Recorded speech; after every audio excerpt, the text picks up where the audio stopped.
মুবতিলাতুস সিয়াম, কি করলে রোজা ভেঙে যায়? Causes that make you fasting null and void, যে কাজগুলো আপনার রোজাকে নাল এন্ড ভয়েড করে দেয়। কি করলে রোজা ভেঙে যায়? তো এটা বোঝার আগে আমরা যদি রোজার সংজ্ঞাটা বুঝি, রোজা কাকে বলে, সিয়াম কাকে বলে, আপনারা নিজেই বলতে পারবেন কি করলে রোজা ভাঙে।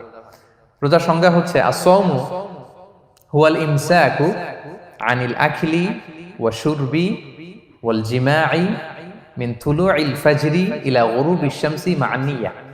মানে রোজা হচ্ছে বিরত থাকার নাম। কি থেকে? খাওয়া থেকে, পান করা থেকে, ফিজিক্যাল ইন্টিমেসি থেকে স্ত্রীর সাথে, সকাল থেকে শুরু করে, ফজর থেকে শুরু করে ইলা গুরুবিশ শামস মানে সানসেট পর্যন্ত, সূর্যাস্ত পর্যন্ত, মা নিয়া, নিয়তের সাথে। ক্লিয়ার হয়ে গেছে না? রোজা হচ্ছে বিরত থাকার নাম। খাওয়া থেকে বিরত, পান থেকে, ফিজিক্যাল ইন্টারকোর্স থেকে, সকাল থেকে শুরু করে সন্ধ্যা পর্যন্ত নিয়তের সাথে। তো এই সংজ্ঞা থেকেই তো বোঝা যায় কি করলে, খেলে রোজা ভেঙে যায়, ড্রিঙ্কস করলে রোজা ভেঙে যায়, বিবাহিতরা দিনের বেলায় ফিজিক্যাল ইন্টিমেসিতে গেলে রোজা ভেঙে যায়। তো আমরা এবার পয়েন্ট আকারে শুনবো যে কি কি কাজ করলে। এখানে মৌলিকভাবে 3টা জিনিসের কথা বলা হয়েছে, কিন্তু আরো কিছু জিনিস আছে যেগুলো করলে আপনার রোজা ভেঙে যাবে। আসুন আমরা সেগুলো শুনি।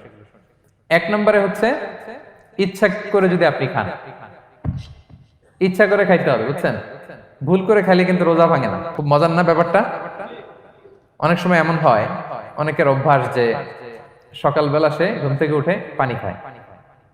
তো আপনি হঠাৎ করে 1 গ্লাস পানি খেয়ে ফেলছেন, খাওয়ার পরে মনে হয়েছে ওরে আমি তো রোজা, এখন কি হবে বলেন তো? ভাঙবে না? ভাঙবে না, ভাঙে নাই।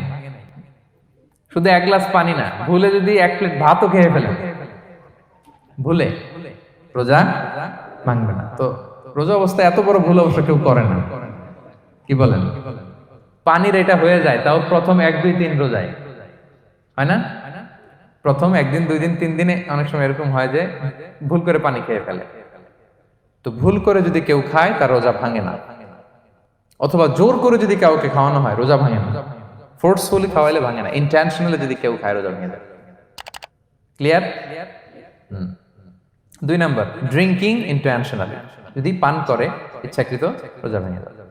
3 নম্বরে হচ্ছে ফিজিক্যাল ইন্টারকোর্স, দিনের বেলায় যদি ফিজিক্যাল ইন্টিমেসিতে যায় হাজব্যান্ড ওয়াইফ এবং দেহ থেকে যদি সিমেন আউট হয় রোজা ভেঙে যাবে। তবে ইচ্ছাকৃত যদি আপনি রোজা ভাঙেন, এটা বড্ড ভয়ঙ্কর প্রিয় ভাইরা। এটা খেয়াল করে মনে রাখবেন যে ইচ্ছা করে রোজা ভাঙার চেয়ে বড় স্পর্ধা আর হতে পারে না। কারণ এই রোজা রাখাটা কি রমাদানে ফরজ। আপনি যদি ফরজ ইচ্ছা করে ভাঙেন তাহলে শুধু কাজা করলে হবে না, কাফারা দিতে হবে। কে দিতে হবে? তাহলে আমরা জানছি কাজা, আমরা জেনেছি ফিদিয়া, এবার নতুন একটা টার্ম শুনলাম, এটা কি? কাফারা। ইচ্ছা করে রোজা ভাঙলে কাফারা দিতে হবে। এন্ড হোয়াট ইজ কাফারা? কাফারা হচ্ছে টানা 2 মাস রোজা রাখা একটার জন্য। পারবেন? রমজানেরটা রাখতে তো খবর হয়ে যায়, কি বলেন? ইচ্ছা করে যদি কেউ রোজা ভাঙে তার কাজা কাফারা 2টাই লাগবে। কাজা মানে কি? একটা রোজার জন্য একটা রাখা, আর কাফারা 2 মাস 60টা রোজা রাখা। 60 খবর আছে। কিন্তু আপনি ইচ্ছা করে যদি রোজা ভাঙেন, এটার জন্য কাজা করলেন, একটা 60টা রাখলেন, মোট 61টা রাখার পরেও রমাদানের যে রোজা, এটার ফজিলত কি আপনি পাবেন? এটা আপনি পাবেন না। এটা বড্ড ভয়ঙ্কর। আমরা যেন ইচ্ছা করে কেউ রোজা না ভাঙি। এই ইচ্ছা করে যদি কেউ রোজা ভাঙে অথবা ইচ্ছা করে দিনের বেলায় যদি কেউ ফিজিক্যাল ইন্টারকোর্স করে, তখন তার কাজাও করা লাগবে, কাফারাও করা লাগবে। এই ভুল যেন আমরা কখনো না করি, মনে থাকবে। এবার একটা মজার হাদিস শোনেন, সহিহ বুখারী। এক সাহাবী দৌড়ে এসে রাসূল সাল্লাল্লাহু আলাইহি ওয়াসাল্লামকে বলতেছে, ইয়া রাসূলুল্লাহ হালাকতু ইয়া রাসূলুল্লাহ, হে আল্লাহর রাসূল আমি তো শেষ। সাহাবী বলতেছে, ইয়া রাসূলুল্লাহ আমি তো শেষ। তুমি শেষ, কি হয়েছে তোমার? রাসূল সাল্লাল্লাহু আলাইহি ওয়াসাল্লাম বললেন, ওয়ামা আহলাকাক, তুমি কেন, কি সমস্যা? হালাকতু ইয়া রাসূলুল্লাহ লিটারাল মিনিং হচ্ছে, ইয়া রাসূলুল্লাহ আমি তো ধ্বংস হয়ে গেলাম। রাসূল বললেন, কি হয়েছে, কিভাবে ধ্বংস হইলাম? তো সাহাবী বললেন, ওয়াকাআতু আলা ইমরাআতি ফি রমাদান, আমি রমাদানে দিনের বেলায় আমার স্ত্রীর সাথে ফিজিক্যাল ইন্টারকোর্স করে ফেলেছি, আমি তো শেষ, ইয়া রাসূলুল্লাহ আমারে বাঁচান। তারপর রাসূল সাল্লাল্লাহু আলাইহি ওয়াসাল্লাম বললেন, হাল তাজিদু মা কা'আতিকু রাকাবা, তুমি কি একটা দাস আজাদ করতে পারবে? কাফারার মূল বিধান হচ্ছে দাস আজাদ করা অথবা 60টা রোজা রাখা অথবা 60 জনকে খাওয়ানো। ওকে, তো রাসূল সাল্লাল্লাহু আলাইহি ওয়াসাল্লাম বলতেছে, তুমি কি একটা দাস আজাদ করতে পারবে? উনি বলল, না, আমার তো এই সক্ষমতা নাই, আমি পারবো না। তো রাসূল সাল্লাল্লাহু আলাইহি ওয়াসাল্লাম বললেন, ফাহাল তাস্তাতিউ আন তাসুমা শাহরাইনি মুতাতাবিআইন, তাহলে টানা 60 দিন রোজা রাখতে পারবে? বলতেছে, লা ইয়া রাসূলুল্লাহ, এটাও আমি পারবো না, 60 দিন রোজা রাখা আমার পক্ষে সম্ভব না। এরপর রাসূল সাল্লাল্লাহু আলাইহি ওয়াসাল্লাম বললেন, ফাহাল তাজিদু মা তুতঈমু 60 মিসকিনান, তাহলে 60 জনকে খাবার খাওয়াইতে পারবে? বলতেছে, না, এটাও পারবো না। তো কোনোটাই সে পারবে না। এবার উনি বসে রইলেন। ফাউতিয়া বিআরাকিন ফিহি তাম, হঠাৎ করে রাসূল সাল্লাল্লাহু আলাইহি ওয়াসাল্লামের কাছে এক ঝুড়ি খেজুর আসলো। এবার রাসূল সাল্লাল্লাহু আলাইহি ওয়াসাল্লাম বললেন, সেই লোক কোথায় যে কিছুই করতে পারবে না, একে ডাকো।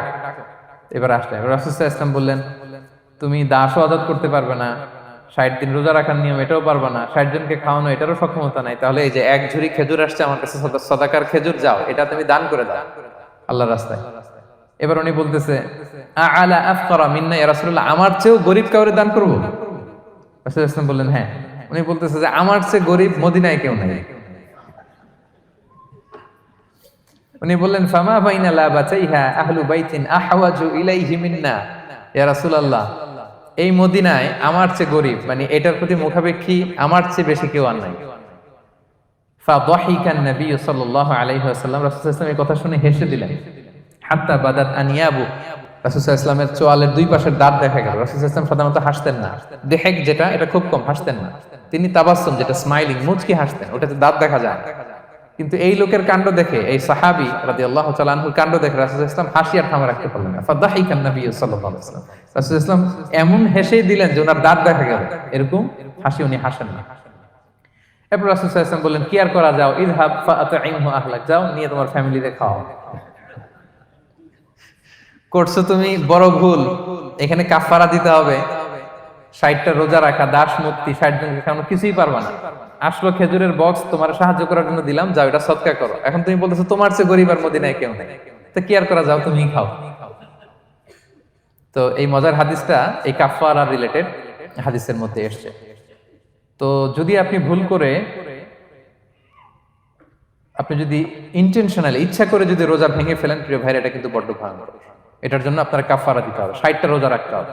এটা যদি না পারেন, 60 জনকে খাওয়াতে হবে। কোনোটাই তো সহজ না, কি বলেন? অনেক ব্যয় সাপেক্ষ। গেল 3টা গেল। আর কি করলে রোজা ভেঙে যায়?